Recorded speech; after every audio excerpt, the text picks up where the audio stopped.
Hello there. I just want to come to you all with an item that is being held on the agenda, and it's a solo agenda item, which is really unique because there's a belief there will be a lot of public opinion about it, and that's why I'm coming to you today. And what that is about is a meeting on January 14th, which is tomorrow, depending on when you hear this video or at the time I'm recording the video. And it is an action that is before the Board of Public Health. Public health in Dane County is actually Madison, Dane County shared resource. The Board of Health's purpose is just to give the authority, after hearing public comment and after discussion on those vital board members that sit on that board, to give recommendations for our public health official to sign into being, so to speak, any of the matters that are before the board. And the matter that's before that board tomorrow is the award of an RFP to Kaya Clinic, which went through an RFP process to open our very first harm reduction and prevention center here in Dane County. So that meeting is January 14th at 5:30 p.m. at the City County building, which is on Martin Luther King Boulevard. Happy early Martin Luther King Day. So much to celebrate in his freedom that he's brought us through the work he's done. And I believe, too, I'm going to speak to in a minute, this harm reduction center can bring great freedom to people, too, that are struggling with their use around harmful or potentially harmful things. So the meeting will be held there at 5:30. There is an option to, it's a hybrid meeting, so you can call in. You can send in early comments if you wish. You can attend the meeting in person. All of that information will be in this post here. You can also send me any opinions or comments that you would like me to share or not share, but just be edified by through my Board County email. Or you can find me on social media at Rick Rose for Dane County. So regarding the Harm Reduction Center, I happen to be privileged to co-chair the opioid settlement committee, which determines after public hearing where the dollars from our various opioid settlements should be placed to to better situations for those who have been impacted by the opioid crisis here in Dane County. I co-chair that with a person with living experience, my partner, Joe Galley, my partner on the board, and I know he will be at the meeting as well, speaking to the role that we had in public hearings that led to the creation of the Harm Reduction Center. So for over a year, we have held public meetings where and then prioritized what we've heard from the public on this subcommittee, passed it on to our main steering committee, which is Health and Human Needs. And from there, then it goes into a recommendation as a resolution for approval of dollars for such a project. And that's exactly what happened over a year ago. There was a vote made, ultimately resulting in $800,000 to start a harm reduction center. Then Public Health was tasked with the RFP process for this, and they put out an RFP. I believe 5 applicants applied, and the one with the highest score received the recommendation of Public Health to receive the RFP, and that'd be Kaya Clinic. So please come and share your comments. I think there's a lot of misconceptions out there on what harm reduction basically is. And one of the things I'm hearing a lot that is being stirred on the city side of things, because of course, even though these are county dollars, the public health initiatives in our community, as I said, are shared between city and county. But the difficulty comes, the process is very different, how a county does awarding and how the city does awarding. But I want to remind you that at the Board of Public Health, even if this should be approved, or when a recipient is approved to start the Harm Reduction Center, there is a due process. And the city side and the concerns we're hearing in the public from the city side, or specifically from 3 alder people, is really about location and about resources and zoning and all those things. That will come out. That time will be heard. The city will have its say in this process. At this point, even though there may be accusations, I would assure you as an elected official and as the person that co-chairs that subcommittee, that there have been no violations in the way this process went. There have been no accusations about it being the wrong process. It's just that more voices want to be heard on this matter, and that will be before us tomorrow. I want to also clear up a misconception of a day care or a day drop-in center versus a harm reduction center. They're two different things.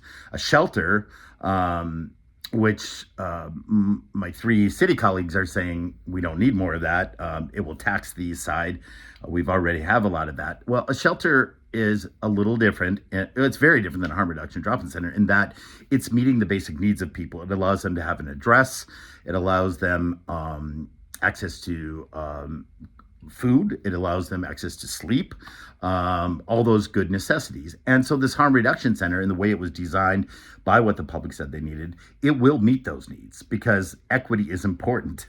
We don't begin to get healthy or work on real issues until we all are treated equally with food resources, the ability to have a good night's rest, to stay warm in a cold environment, et cetera, et cetera. So the harm reduction center is to serve that need. And after that equity is met, to get to work on what harm reduction really is. That is needle exchange services. That is testing strips like fentanyl, et cetera. That is fellowship among people that are dealing with this crisis in their lives and how they can share their beliefs and best practices. That is making education and materials available for people who want to go on beyond the harm reduction route and maybe go into prevention, go into treatment. Different resources will be available through meetings at the center and gatherings at the center. So I want to make it very clear that this is truly set for harm reduction. It is not a mental health drop-in center. It is not a day center where people can come and get the services I described earlier. We all deserve those basic needs. And any of us, whether I'm driving in my car in my district and I have sandwiches I can hand out to people, or I can open the door at Panera Bread and sit with someone for a cup of coffee, that is equity. And that is meeting people where they're at and serving their needs. From there, then the harm reduction work builds. I think one of the important things to remember that this center will also have coaching and peer counseling, which is something that's worked really well. These are people who are with living experience that can work with those that are going through the struggle now. That is very different than a resource you would get at just a drop-in basic needs center. I do want to clarify also that there's been some conversation around the staff at Kaya not representing the people that will be served at the harm reduction center. I just want to make it vitally clear that the current structure of what Kaya currently is as a psychotherapy clinic, that community's needs are being met by the staff there. There are people of Black and brown skin tone. There are people with queer experience. There are people with living experience. But the commonality at that clinic is to help with mental health and substance use. Mind you, no one has been, because the award hasn't been given yet to Kaya, no one has been, Kaya or whoever the recipient ends up being, has not even put forward who that staff will be and what that staff will look like.